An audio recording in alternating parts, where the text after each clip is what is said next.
Welcome to ITV. ముందుగా headlines చూద్దాం. మహాత్మా గాంధీ పట్ల అనుచిత అసభ్యకర వ్యాఖ్యలు చేసిన నటుడు శ్రీకాంత్ అయ్యంగార్ పై సిసిఎస్ లో ఫిర్యాదు చేసిన ఎమ్మెల్సీ బాల్మూరి వెంకట్. గాంధీ అహింసా సిద్ధాంతం పాటిస్తున్నాం కాబట్టే శాంతియుతంగా చట్టపరంగా శ్రీకాంత్ పై పోలీస్ స్టేషన్ లో ఫిర్యాదు చేశామని వెల్లడి. ఐక్యరాజ్య సమితి పూర్వ సహాయ సెక్రటరీ జనరల్ లక్ష్మీ మురుడేశ్వర్ పురి రచించిన ఆమె సూర్యుడిని కబలించింది పుస్తకాన్ని ఆవిష్కరించిన డిప్యూటీ సీఎం పవన్ కళ్యాణ్. హాజరైన మంత్రి సత్యకుమార్ యాదవ్, ఎంపీ బాలశౌరి, ఎమ్మెల్యే మండలి బుద్ధప్రసాద్. డాక్టర్ చంద్రశేఖర్ కుటుంబానికి ప్రభుత్వం అండగా ఉంటుందన్న మంత్రి శ్రీధర్ బాబు. సీఎం ఆదేశాలతో చంద్రశేఖర్ కుటుంబానికి 5 లక్షల ఎక్స్గ్రేషియా ప్రకటించామని వెల్లడి. చంద్రశేఖర్ సోదరుల ఉద్యోగ విషయంలో ప్రభుత్వం సహాయం చేస్తుందని వెల్లడి.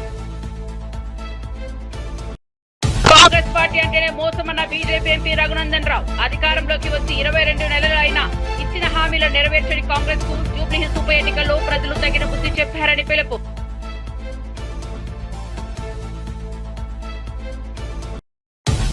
నాడు రాయలసీమను రతనాల సీమగా చేస్తామన్నది కేసీఆర్ కాదా అన్న టీపీసీసీ చీఫ్. బీసీలకు 42% కల్పించి తీరుతామన్న మహేష్ కుమార్ గౌడ్.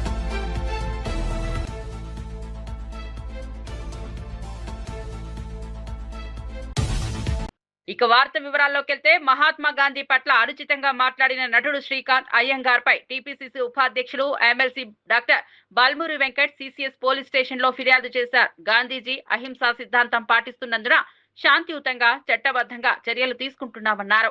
మహాత్మా గాంధీ దేశానికి స్వాతంత్ర్యం తీసుకొచ్చిన నాయకుడని గుర్తు చేశారు. ఆయనపై అవమానకర వ్యాఖ్యలు చేయడం తగదని బాల్మూరి వెంకట్ మండిపడ్డారు. ఇలాంటి వ్యాఖ్యలు సమాజంలో అశాంతిని రేపే అవకాశం ఉందని చెప్పారు. గాంధీ సిద్ధాంతాలను అవమానించడం భారతీయ విలువలకు విరుద్ధమని అన్నారు. ఈ ఘటనపై రాష్ట్ర వ్యాప్తంగా విమర్శలు వెల్లువెత్తుతున్నాయి. ప్రజలు కూడా శ్రీకాంత్ వ్యాఖ్యలను ఖండిస్తున్నారు.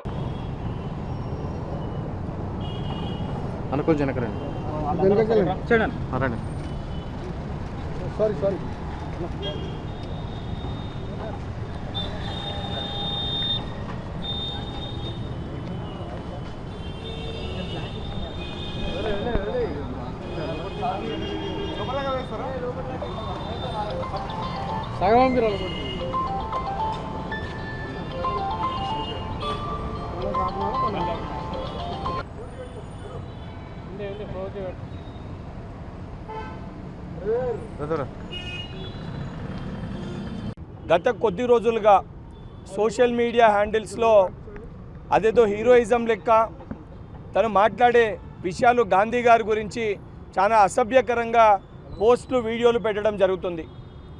గాంధీ గారు అనే ఫాదర్ ఆఫ్ ది నేషన్ అంటే ప్రతి ఒక్కరు కూడా గాంధీ గారు కూడా భారతదేశంలో ఉన్న ప్రతి ఒక్కరు కూడా మనందరం కూడా వారిని గౌరవంగా ఈరోజు మనం ఇంత స్వాతంత్రంతో స్వేచ్ఛతోటి మనం ఉన్నామంటే ఆ రోజు స్వాతంత్ర పోరాటంలో క్రియాశీలక పాత్ర పోషించి అహింస సత్యాగ్రహం వంటి అనేకమైన మూమెంట్స్ చేసిన గాంధీ గారి గురించి సోషల్ మీడియాలో అసభ్యకరంగా గాంధీ గారు ఒక పారాసైట్ ఏదైతే సంబంధించి యాంటీబయాటిక్ అవసరమో గాంధీ గారిని చంపనీకి అటువంటి సోషల్ మీడియా పోస్టులన్నిటి తను మాట్లాడడం జరిగింది. సో ఈ శ్రీకాంత్ పైన తను మాట్లాడిన మాటలపైన చాలా తీవ్రంగా ఖండిస్తూ ఏదైతే గాంధీ గారి ఫాలోవర్స్ అదేవిధంగా భారతదేశ ప్రజలందరూ కూడా తను మాట్లాడిన మాటలు వారి యొక్క మనసుల్ని నొప్పించే విధంగా ఉన్నాయి. దానికి సంబంధించి శ్రీకాంత్ అయ్యంగార్ పైన ఏదైతే హైదరాబాదులో సైబర్ క్రైమ్లో తన పైన కేసు అనేది కంప్లైంట్ అనేది ఇవ్వడం జరిగింది. దానితో పాటు ఏదైతే ఫిల్మ్ ఇండస్ట్రీకి సంబంధించిన మా అసోసియేషన్ విష్ణు గారి సమయాన్ని కూడా కోరడం జరిగింది, వారి యొక్క సమయాన్ని కూడా అడగడం జరిగింది. ఇటువంటి వ్యక్తుల్ని ఎవరైతే గాంధీ గారి గురించి ఫాదర్ ఆఫ్ ది నేషన్ గురించి అసభ్యకరంగా మాట్లాడుతున్నారో మా అసోసియేషన్కి వెళ్ళి కూడా వారిని తొలగించాలి, తక్షణమే వారిని మా అసోసియేషన్కి వెళ్ళి తీసేయాలి, వారి యొక్క సభ్యత్వాన్ని కూడా క్యాన్సిల్ చేయాలి, రద్దు చేయాలని చెప్పి కూడా మా అసోసియేషన్ని కలిసి కూడా వారికి కూడా రిక్వెస్ట్. ఐక్యరాజ్య సమితి పూర్వ సహాయ సెక్రటరీ జనరల్ లక్ష్మీ మురుడేశ్వర్ పురి రచించిన ఆమె సూర్యుడిని కబలించింది పుస్తకం డిప్యూటీ సీఎం పవన్ కళ్యాణ్ ఆవిష్కరించారు. హైదరాబాద్ లో జరిగిన ఈ కార్యక్రమానికి మంత్రి సత్యకుమార్ యాదవ్, ఎంపీ బాలశౌరి, ఎమ్మెల్యే మండలి బుద్ధప్రసాద్ హాజరయ్యారు. మహిళల సాధికారత, లింగ సమానత్వం, ప్రపంచ సమాజంలో మహిళా నాయకత్వం వంటి అంశాలపై రచయిత అభిప్రాయాలు ఈ పుస్తకంలో పొందుపరచబడ్డాయి. పవన్ కళ్యాణ్ మాట్లాడుతూ మహిళలు సమాజ మార్పుకు మూలస్తంభమని, వారిని గౌరవించడం మనందరి బాధ్యతగా పేర్కొన్నారు. ఈ పుస్తకం యువతకు ప్రేరణగా నిలుస్తుందని అభిప్రాయపడ్డారు. పుస్తక ఆవిష్కరణ సందర్భంగా సభలో ఉత్సాహభరిత వాతావరణం నెలకొంది.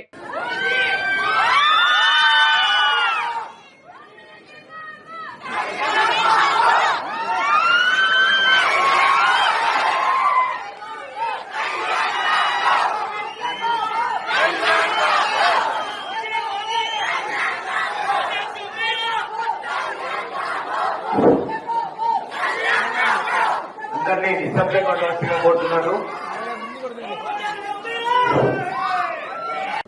ఇవన్నీ ఏంటి నేను ఎట్లా ఆలోచిస్తానంటే, నాకు దేశభక్తి ఎవరు చెప్పగలరు. దేశభక్తి should be innate responsibility for anyone who is Born in this country, to the matter anyone in which ever country they were born.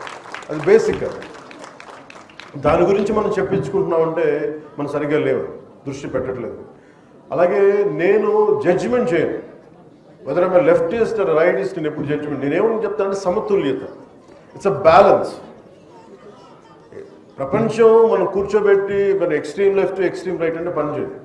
So నేను అందుకని ఈరోజు నేను పాలిటిక్స్కి వచ్చినా, పుస్తకాలు చదివినా, అది ఎవరికో చెప్పడానికో ఈరోజు పంచుకుంటాను. కానీ నా ఆలోచన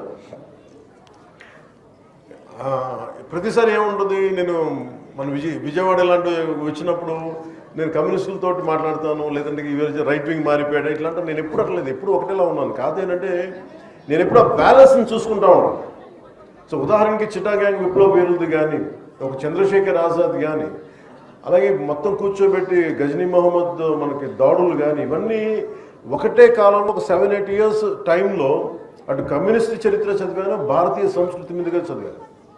అలాగే నండూరు రామ్మోహన్ రావు గారి విశ్వదర్శనం కానీ, ఇవన్నీ కూడా నా మీద చాలా ప్రభావం చూపించే ఇవన్నీ.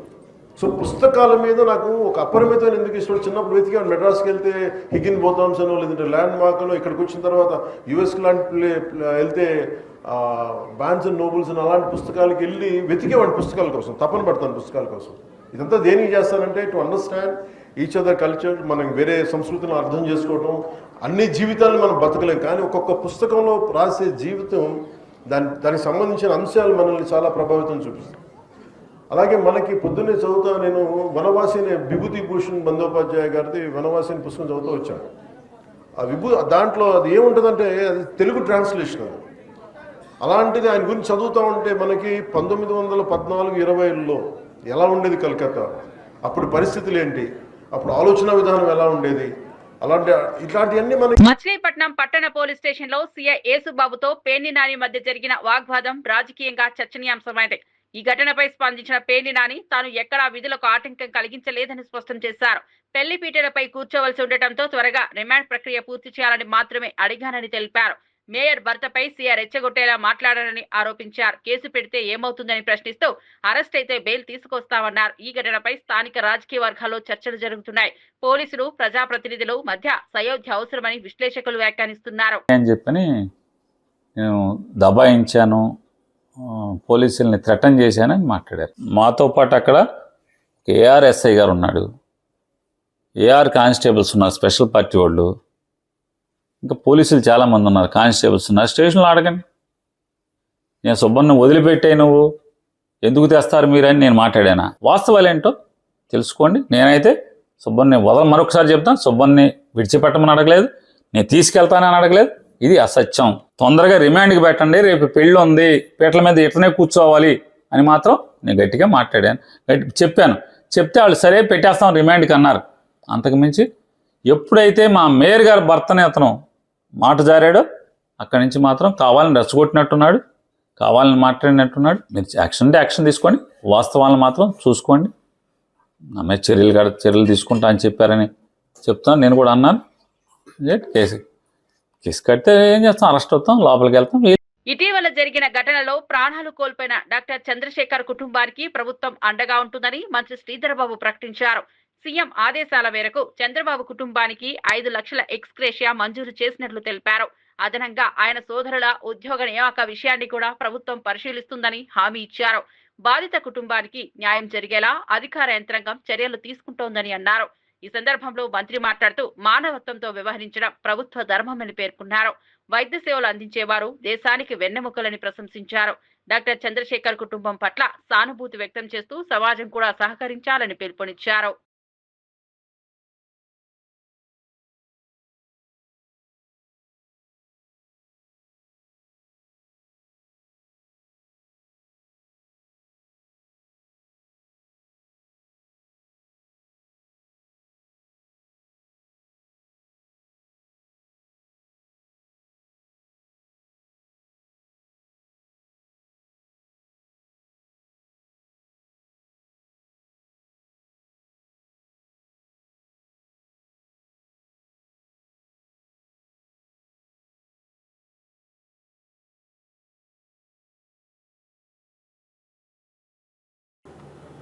ఒక దుర్ఘటన హంతకులతోని చంపబడ్డ మరి ఈ సోదరుడికి సంబంధించిన కుటుంబాన్ని ఆదుకోవాలి అని ముఖ్యమంత్రి గారు మరి వారి కుటుంబానికి 5 లక్షల రూపాయల ఎక్స్గ్రేషన్ ప్రభుత్వం తరఫున ప్రకటించడం, దానికి తోడు వారి ఇద్దరు అన్నలు కూడా బాగా చదువుకున్న వ్యక్తులు,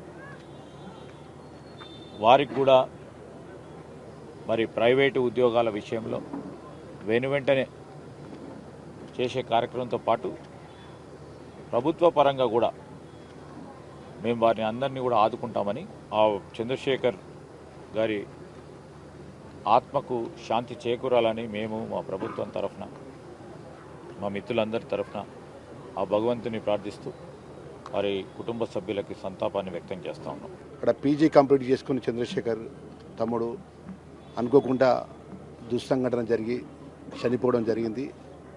ఆ చనిపోయిన విషయం తెలిసిన వెంటనే ఆ కుటుంబానికి రాష్ట్ర ముఖ్యమంత్రి ఆదేశాలు ఇచ్చి ఇక్కడ స్థానికంగా ఉన్నటువంటి మా కాంగ్రెస్ పార్టీ నాయకులు, మరి ఇన్ఛార్జ్ మినిస్టర్గా ఉన్న పెద్దలు, ఈ రంగారెడ్డి జిల్లా ఇన్ఛార్జ్ మంత్రివర్యులు పెద్దలు శ్రీధర్ బాబు గారు, మరి వెల్ఫేర్ మినిస్టర్గా ఆ సంఘటన విషయం తెలిసిన వెంటనే నెక్స్ట్ డే నేను ఇక్కడ స్వయంగా వచ్చి ఆ కుటుంబానికి అన్ని విధాలు కూడా మీకు ప్రభుత్వం అండగా ఉంటుంది, మీకు ధైర్యంగా ఉండాలని చెప్పి ఆ తల్లిని ఉదార్చడం జరిగింది. ఏపీ 463 టీఎంసీల నీటిని మళ్లిస్తే కర్ణాటక 112 టీఎంసీలు, మహారాష్ట్ర 74 టీఎంసీలు ఆపుతామని హరీష్ రావు వెల్లడించారు. ఈ పరిస్థితుల్లో తెలంగాణకు భారీ నష్టం జరుగుతుందనే ఆందోళన వ్యక్తం చేశారు. కృష్ణా జలాలపై సీఎం రేవంత్ రెడ్డి మౌనం ఎందుకని ప్రశ్నించారు. నల్లమల బిడ్డనని చెప్పుకునే రేవంత్ నల్లమల ప్రజల సమస్యలపై నోరు ఎందుకు విప్పట్లేదని ఎద్దేవా చేశారు. నువ్వు నల్లమల పులివా, పిల్లివా, ఎలుకువా అంటూ తీవ్ర వ్యాఖ్యలు చేశారు. పులి అయితే మాట్లాడేవాడినని, కానీ ఎలుకలా మౌనంగా ఉన్నారని విమర్శించారు. కృష్ణా జలాల విషయంలో కాంగ్రెస్ ప్రభుత్వం వైఫల్యాన్ని బహిర్గతం చేశారు. తెలంగాణ హక్కుల కోసం పోరాడాల్సిన సమయం వచ్చిందని హరీష్ పిలుపునిచ్చారు. ప్రభుత్వం కేంద్రానికి రాసిన లేఖ ఎంత స్పష్టంగా రాసింది ఇలాంటి వాళ్ళు, కర్ణాటక ప్రభుత్వం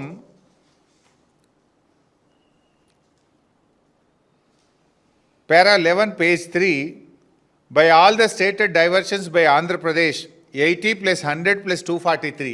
80 ఏమో పోలవరం ప్రాజెక్టు, 80 కంటే ఎక్కువ పోలవరం రైట్ మెయిన్ కెనాల్ నుంచి ఇంకో 100 తీసుకుపోతుండ్రు. 100 ఇప్పుడు బనకచెర్ల 243. 80 plus 100 plus 243 మొత్తం కలిపితే మాకు ఆ అగ్రిమెంట్ ఏదైతే అప్పుడు ఆంధ్రప్రదేశ్, మహారాష్ట్ర, కర్ణాటక కలిపి గోదావరి బచావత్ రిపోర్ట్ ప్రకారం, అవార్డు ప్రకారం ఒక అగ్రిమెంట్ చేసుకున్నారు. గోదావరి నీళ్లు కృష్ణానదికి మళ్లిస్తే దాంట్లో ఎగువ రాష్ట్రాలకు కూడా వాటా ఉంటుంది. ఆ వాటా ప్రకారంగా 463 టీఎంసీలు ఇవాళ ఆంధ్రప్రదేశ్ మళ్లిస్తుంది. మాకు 112 టీఎంసీలు పైన కృష్ణాలో మేము ఆల్మట్టిలో ఆపుకుంటామని రాసిండు. 423 టీఎంసీలు ఆంధ్రప్రదేశ్ మళ్లిస్తుంది. బనకచెర్ల కావచ్చు, పోలవరం కావచ్చు, అదనంగా తీసుకునేది కావచ్చు. మొత్తం 423లో 112 టీఎంసీలు పైన ఆపుకుంటా. ఎంత స్పష్టంగా రాస్తారంటే పేజ్ 13లో, the ministry of Jal Shakti is requested to intimate the date of clearance of the project in question so that Karnataka can take appropriate action for utilisation of Krishna water. మీరు ఎప్పుడు అనుమతిస్తారో మాకు చెప్పండి. మీరు అనుమతిస్తే ఇక మేము తెల్లారికెళ్ళి మీద నీళ్ళు ఆపుకుంటా, కృష్ణానది జలాలు నేను ఆపుకుంటా మీద అంటుండు. మీరు అనుమతిస్తే మీద నీళ్ళు నేను ఆపేసుకుంటా అంటుండు. ఎవడు నష్టపోతాడు? తెలంగాణ పరిస్థితి రెండింటికి చెడ్డ రేవుడవుతుంది. కింద గోదావరి నీళ్ళు పోతే మీద కర్ణాటక వాడు కృష్ణా నీళ్ళు ఆపుకుంటే మన బతికేం కావాలి? మాకు హక్కున్నది. మాకు గోదావరి లో జరిగిన ఇంటర్స్టేట్ అగ్రిమెంట్ ప్రకారంగా ఆంధ్రప్రదేశ్ ఎన్ని నీళ్లు మళ్లిస్తే పైన కృష్ణాలో మా రేషియో ప్రకారం మేము ఆపుకుంటాము 112 టీఎంసీలు ఆపుతామని చెప్పి ఇది కర్ణాటక రాసిన ఉత్తరం. ఇక మూడవది, ఎన్టీఆర్ జిల్లాలోని నందిగామ వై జంక్షన్ వద్ద రోడ్లపై గుంతలను స్వయంగా పూడ్చిన ట్రాఫిక్ కానిస్టేబుల్ రవికిరణ్ సామాజిక స్పృహకు నిదర్శనమయ్యారు. భారీ వర్షాల కారణంగా జాతీయ రహదారిపై గుంతలు ఏర్పడి వాహనదారులు ఇబ్బందులు పడుతున్నారు. ఇది గమనించిన హైవే మొబైల్ కానిస్టేబుల్ రవికిరణ్ స్వయంగా మట్టి త్రవ్వి గుంతల్లో వేసి పూడ్చారు. ఆయన చర్యతో వాహన రాకపోకలు సులభమయ్యాయి. ఈ చొరవకు వాహనదారులు, ప్రయాణికులు హర్షం వ్యక్తం చేశారు. ప్రభుత్వ యంత్రాంగం పాక్షికంగా స్పందించినప్పటికీ ప్రజల కోసం ముందుకు వచ్చిన ఈ పోలీస్ విధి నిబద్ధతను ప్రతిబింబించారు. రవికిరణ్ సేవా దృక్పథం సోషల్ మీడియాలో ప్రశంసలు అందుకుంటోంది.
కాంగ్రెస్ పార్టీ అంటేనే మోసమని బీజేపీ ఎంపీ రఘునందనరావు తీవ్రంగా విమర్శించారు. అధికారంలోకి వచ్చి 22 నెలలైనా ఇచ్చిన హామీలను నెరవేర్చలేదని మండిపడ్డారు. జూబ్లీహిల్స్ ఉప ఎన్నికల్లో ప్రజలు కాంగ్రెస్ కు తగిన బుద్ధి చెప్పాలని పిలుపునిచ్చారు. ఎర్రగడ్డ, బోరబండ డివిజన్లకు సంబంధించిన బీజేపీ కార్యకర్తల సౌకర్యార్థం సారథినగర్ సొసైటీలో కొత్త కార్యాలయాన్ని ప్రారంభించారు. ఈ సందర్భంగా రఘునందనరావు మాట్లాడుతూ కార్యకర్తలు కష్టపడి కాకుండా ఇష్టపడి పనిచేయాలని సూచించారు. ప్రజల ఆశీర్వాదంతో బీజేపీ శక్తివంతమైన ప్రత్యామ్నాయంగా నిలుస్తుందని విశ్వాసం వ్యక్తం చేశారు. ఉప ఎన్నికల్లో విజయం సాధించడానికి పార్టీ వ్యూహాలను సక్రమంగా అమలు చేస్తామని చెప్పారు. భారతీయ జనతా పార్టీ గీత గీసి బరి గీసి కొట్లాడుతుంది. గెలిచేది భారతీయ జనతా పార్టీ కమలం గుర్తు. టీఆర్ఎస్ పార్టీ 10 సంవత్సరాల అధికారంలో ఉన్నటువంటి వారి ఎమ్మెల్యే గారు, దివంగత ఎమ్మెల్యే గారు, ఏ బస్తీ రూపురేఖల్ని మార్చినటువంటి ఎమ్మెల్యే గారు ఇలా సానుభూతి పేరిట వారి శ్రీమతిని పెట్టి రాజులు యువరాజులు ఆడేటువంటి కొత్త నాటకానికి జూబ్లీహిల్స్ ప్రజలు గుణపాఠం చెప్పాలని నేను సవినయంగా వారికి అందరు కూడా విజ్ఞప్తి చేస్తాను. ఇట్లా కాంగ్రెస్ ఇచ్చినటువంటి హామీలు, పెంచుతా అన్న పెన్షన్లు, వాళ్ళు చెప్పింది ఒక బస్సు తప్ప ఇంకేమి ఇస్తలేరు. ఆ బస్ కిరాయిలు కూడా నిన్న మొన్న పెంచిరు. ఇటు చెల్లెళ్ళకు ఫ్రీ ఇచ్చి ఇటు అన్న దగ్గరికి వెళ్ళి మళ్ళీ గుంజే కార్యక్రమం మొదలు పెడతా ఉన్నారు. అందుకని కాంగ్రెస్ అంటేనే మోసమని కార్యకర్తలందరూ కూడా విశదీకరించి చెప్పి భారతీయ జనతా పార్టీని గెలిపించాలని నేను ఆశపడతాను. మాజీ మంత్రి నారాయణ స్వామిపై మంత్రి అనిత వంగలపూడి మండిపడ్డారు. వయసు పెరిగినా బుద్ధి మాత్రం పెరగలేదని ఎద్దేవా చేశారు. స్వార్థ ప్రయోజనాల కోసం అంబేద్కర్ పేరుతో రాజీనామాలు చేస్తున్నారని ఆరోపించారు. అంబేద్కర్ విగ్రహానికి ఎవరో నిప్పంటిస్తే దానికి మాట్లాడాల్సింది పోయి రాజకీయ వ్యాఖ్యలు చేయడం ఏంటని ప్రశ్నించారు. సామాజిక న్యాయం కోసం పోరాడిన మహానుభావుల పేరుతో రాజకీయ లాభాలు పొందడం తప్పు అని అన్నారు. అంబేద్కర్ వారసత్వాన్ని గౌరవించాలంటే ఆయన సిద్ధాంతాలను ఆచరణలో పెట్టాలని సూచించారు. రాష్ట్ర ప్రజలు ఇటువంటి వ్యాఖ్యలతో మభ్యపడమని చెప్పారు. అనిత వంగలపూడి వ్యాఖ్యలు రాజకీయ వర్గాల్లో చర్చనీయాంశంగా మారాయి. ఇక్కడ అంటే కలెక్టర్ అంటే అంబేద్కర్ గారిని కూడా ముందుకు తీసుకొచ్చి రాజకీయాలు చేయాలనుకోవడం ఎంతవరకు సమంజసం అని ఈ రోజు నేను అడుగుతున్నా, మీ ద్వారా ప్రజానికాన్ని అడుగుతున్నా. మళ్ళీ వాళ్ళు అదే మాట్లాడతారు. దీనికి తోడు డిప్యూటీ సీఎం గా చేసిన ఈ మాజీ డిప్యూటీ సీఎం, మాజీ లిక్కర్ మంత్రి, వీళ్ళందరూ కూడా నారాయణ స్వామి వయసు పెరిగింది కానీ బుద్ధి పెరుగుతుందో లేదో నాకైతే అర్థం కావట్లేదు. తిండి పెట్టిన వాళ్ళు ఎవరైనా రొమ్ము గుద్దే మనుషులు ఉంటే వాళ్ళని మనిషి కింద మనం ఎవరు కూడా లెక్క చేయం. అటువంటి అంబేద్కర్ గారి విగ్రహాన్ని తగలబెట్టేసి దాని ద్వారా రాజకీయం చేద్దాం అనుకుంటే నువ్వు సరాసరి వచ్చి ఇది ఎందుకు జరిగింది, ఎలా జరిగింది అని మాట్లాడడం మానేసి ఇక్కడికి వచ్చి కూర్చొని రాజకీయం చేసి తెలుగుదేశం పార్టీ వాళ్ళు మీరు చేశారు కాబట్టి మీరు వెళ్ళి వాళ్ళని అరెస్ట్ చేయండి అని పోలీసులకు ఇన్స్ట్రక్ట్ చేసే పరిస్థితి. ఇలాంటి రాజకీయం అంటే, ఇలాంటి మీ పరిపాలన అంటే, ఇందుకైనా 2 సార్లు ఇక్కడ ఈ నియోజకవర్గం వాళ్ళని గెలిపించారు, ఇందుకైనా డిప్యూటీ సీఎం పొజిషన్ నిన్ను కూర్చోబెట్టి మాట్లాడారు అని ఎవడైనా, ఏ పార్టీ వాడైనా, ఏ కులం వాడైనా అంబేద్కర్ విగ్రహానికి అవమానం జరిగింది, అంబేద్కర్ గారికి అవమానం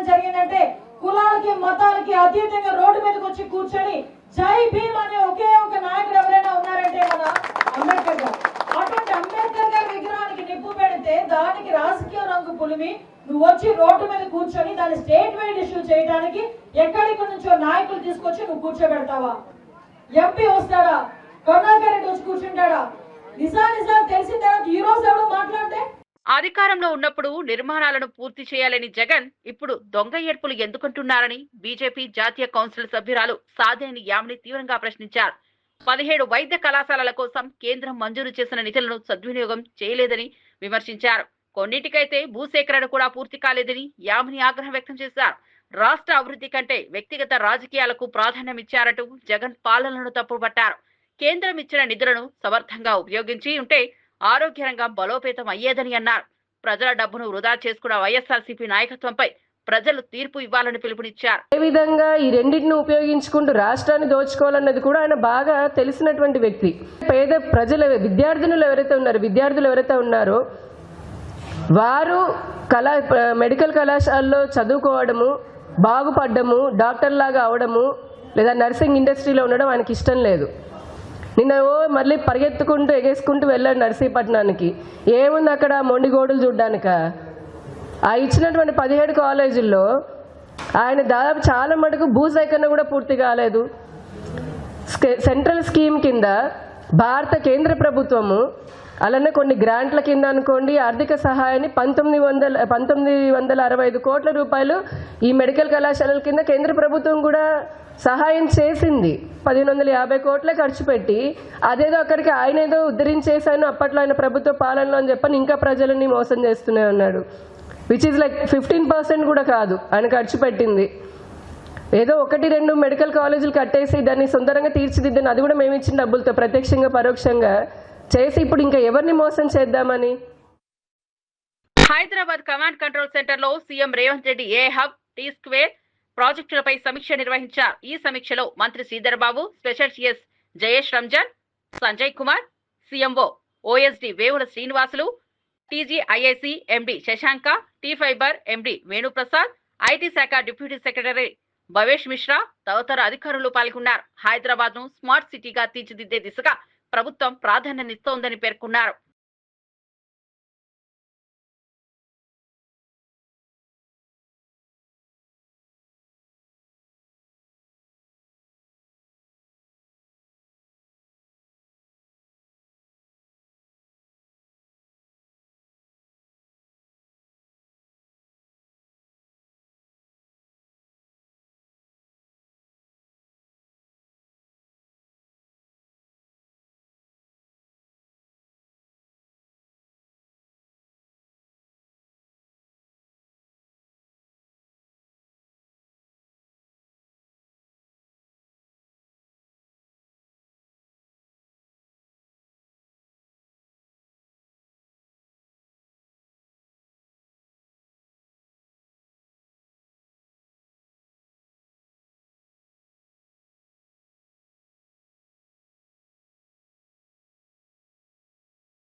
రాయలసీమను రత్నాల సీమగా చేస్తామని మాటిచ్చింది కేసీఆర్ కాదా అని టీపీసీసీ చీఫ్ మహేష్ కుమార్ గౌడ్ ప్రశ్నించారు. గతంలో కేసీఆర్ చేసిన హామీలపై ఇప్పుడు బీఆర్ఎస్ నాయకత్వం సమాధానం చెప్పాలన్నారు. చంద్రబాబు జగన్లతో కలిసి విందులు వినోదాలు చేసుకున్నది ఎవరో ప్రజలు మరవలేదని విమర్శించారు. తెలంగాణకు దక్కాల్సిన ఒక్క నీటి బొట్టును కూడా వదిలిపెట్టబోమని స్పష్టం చేశారు. కాంగ్రెస్ ప్రభుత్వం ఏర్పడిన వెంటనే బనకచెర్ల ప్రాజెక్టుపై కేంద్రానికి ఫిర్యాదు చేశామని గుర్తు చేశారు. బీసీలకు 42% రిజర్వేషన్లు కల్పించడం తమ సంకల్పమని పేర్కొన్నారు. తెలంగాణ అభివృద్ధి కోసం కాంగ్రెస్ ప్రభుత్వం కట్టుబడి ఉందని తెలిపారు. మహేష్ కుమార్ గౌడ్ వ్యాఖ్యలు రాష్ట్ర రాజకీయాల్లో కొత్త చర్చకు దారితీశాయి. మొదట్లో ఉన్నటువంటి చంద్రబాబు కానీ ఆ తర్వాత వచ్చిన జగన్మోహన్ రెడ్డి గారు కానీ ఆ ఇద్దరితోనూ కేసీఆర్ గారు కలిసి భోజనాలు చేయడం, విందులు వినోదాలు చేసుకోవడం, వీరి యొక్క ఉదాసీనత వల్లనే అక్కడ జీవోలు ఇవ్వడం జరిగింది. కాంగ్రెస్ ప్రభుత్వం వచ్చిన తర్వాత రేవంత్ రెడ్డి గారి నేతృత్వంతో ఉత్తమ్ కుమార్ రెడ్డి గారు ఇరిగేషన్ మంత్రిగా మొదటిసారి ఢిల్లీకి వెళ్ళి కంప్లైంట్ చేసినట్టు సందర్భం. బనకచెర్ల ముందుకు పోకుండా ఆగాలని కంప్లైంట్ ఇచ్చింది 2023లో వచ్చినటువంటి కాంగ్రెస్ ప్రభుత్వం. ముఖ్యమంత్రి గారు, ఇరిగేషన్ మంత్రి గారు, ఎమ్మెల్యేలకి, ఎంపీలకి, మంత్రులందరికీ పవర్ పాయింట్ ప్రజెంటేషన్ ఇచ్చి కూలంకషంగా వివరాలను చెప్పడం జరిగింది ప్రజాభవన్లో. సరే, ఇవన్నీ ఒక్కటైతే ఒక్కటి మాత్రం వాస్తవం, కాంగ్రెస్ ప్రభుత్వం తెలంగాణకి దక్కాల్సిన నీటి వాటా విషయంలో ఎక్కడ కూడా కాంప్రమైజ్ ఉండదు. ఒక్క నీటి చుక్కను కూడా వదులుకోవడానికి కాంగ్రెస్ ప్రభుత్వం రేవంత్ రెడ్డి గారి నేతృత్వంలో ఆ ప్రశ్నే రాదు. తెలంగాణకి రావాల్సిన హక్కుల విషయంలో ఎక్కడ కూడా రాజీ ఉండదు, ఇది స్పష్టం. ఇంకా లోకల్ బాడీ ఎన్నికల విషయానికి వచ్చినప్పుడు ముఖ్యమంత్రి గారు కానీ, డిప్యూటీ గారు కానీ, మేము కానీ, మా మీనాక్షి నటరాజు కానీ కట్టుబడి ఉన్నాము. 42% రిజర్వేషన్ ఇవ్వాల్సిందే అనేటువంటి విషయంలో కట్టుబడి ఉన్నాం. ఇలా కోర్టులో ఇంటర్వ్యూ స్టే ఇచ్చినప్పటికి కూడా ముఖ్యమంత్రి గారు మేమంతా కూడా వీలైన త్వరగా సుప్రీంకోర్టుకి వెళ్ళి హైకోర్టు ఇచ్చిన స్టే మీద అప్పీల్ చేయాలంటే ఒక నిర్ణయంతో ఉన్నాం.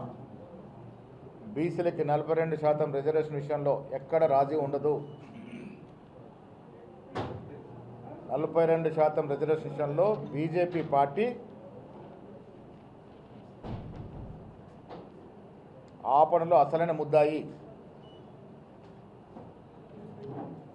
ఇలా తెలంగాణ కాంగ్రెస్ ప్రభుత్వం రేవంత్ రెడ్డి గారి నేతృత్వంలో 3 జీవోలు ప్రభుత్వం రాగానే 95 ఏళ్ల తర్వాత స్వాతంత్రం వచ్చిన తర్వాత మొట్టమొదటిసారిగా కుల సర్వే చేయడం అనేది ఒక చరిత్రాత్మక నిర్ణయం.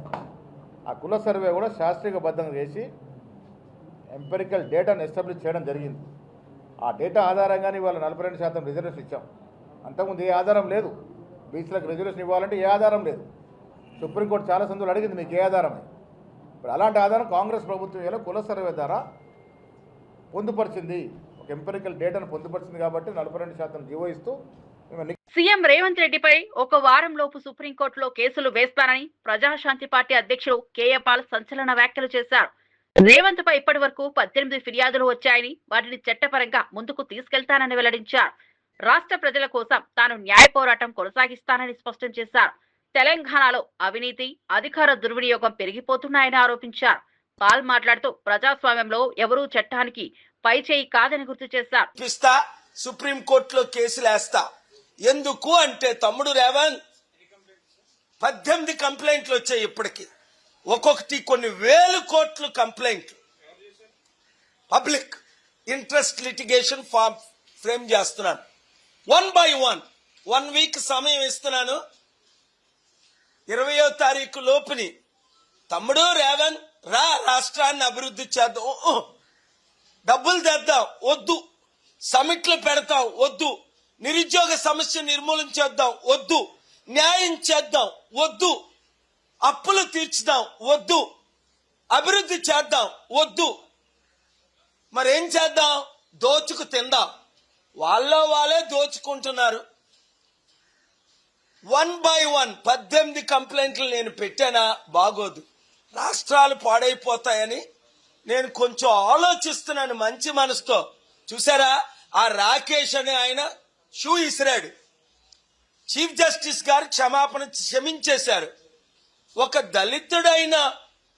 దళితుడైన ప్రధాన న్యాయమూర్తికే సేఫ్టీ లేక చెప్పులు ఇసురుతుంటే అడ్డుకోపోతే ఆయనకి ఎంత ఇంజురీ అవును. అసలు అలాంటి వాడిని అరెస్ట్ చేసి 3 గంటల్లో వదిలేశారు. అంటే అర్థం ఏంటి? ఒరే, సనాతన ధర్మం పేరుతో చెప్పులు ఇసరండ్రా, కత్తులెట్టుకొని బయలుదేరండ్రా, దళితుల్ని చంపండ్రా, క్రిస్టియన్ ముస్లింల మీద దాడులు చేయండ్రా అని ఎక్కడైనా సనాతన ధర్మం చెప్పిందా? సనాతన ధర్మం పేరుతో పవన్ కళ్యాణ్ ఏమో లడ్డూలో అబద్ధాలు ఆడి నేను సుప్రీంకోర్టుకి వెళ్ళని నోరు మూయించాను. చూడండి, పొంగులేటి శ్రీనివాసరెడ్డి 1000 కోట్లు ఎలా సంపాదించాడు? అవినీతిగానే సంపాదించాడు, నీతిగా సంపాదించరా. ఈ రాజకీయ నాయకులు కొండా సురేఖ రాసిన లెటర్లో సత్యం లేకపోతే ఆయన డెఫమేషన్ కేసు వేస్తాడు కదా. సత్యం ఉండబట్టే 71 కోట్లే దొరికారు. అది వాళ్ళు భాగం పెంచుకుంటున్నారు. ఇది అని గొడవలు, ఇంటర్నల్ గొడవలు. అరే 4 కోట్ల తెలంగాణ ప్రజల్లో 1 కోటి మందికి తిండి లేదు, ఉచిత విద్య లేదు, ఉచిత వైద్యం లేదు, నిరుద్యోగులకు ఉద్యోగాలే. 60 లక్షల మంది నిరుద్యోగులు ఉన్నారు తెలంగాణలో. ఆంధ్రప్రదేశ్లో 1 కోటి మంది నిరుద్యోగులు ఉన్నారు. మహిళలకు రక్షణ లేదు. ఎవరైనా పట్టించుకుంటున్నారా? ఎలక్షన్ల ముందు 1000 రూపాయలు 2000 ఇవ్వడం, పనికిమాలిన వాగ్దానాలు చేయడం. మరిన్ని అప్డేట్స్ కోసం చూస్తూనే ఉండండి ITV.